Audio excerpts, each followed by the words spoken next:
For Off the Block, I'm Van Lips, and we are high above Rec Hall here as Media Day has come and gone at the NCAA Tournament. And you talk about this Media Day, I think a couple things stood out to me as we had an opportunity to interview all four teams. First and foremost, I think it's the confidence of UCLA. I think that was a big question mark moving in this NCAA tournament. After losing in the MPSF tournament championship match, after having 27 service errors in that loss, how would this team be? What would be the mentality of their team?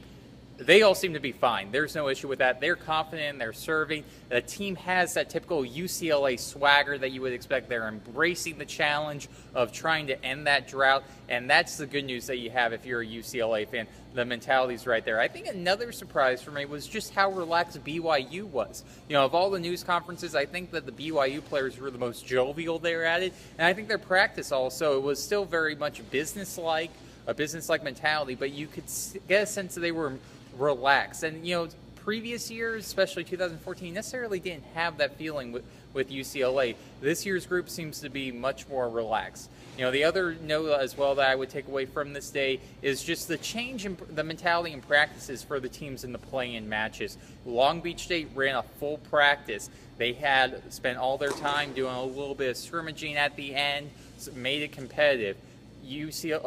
Ohio State, on the other hand, had a little bit of a shorter practice, mostly just working on passing and serving.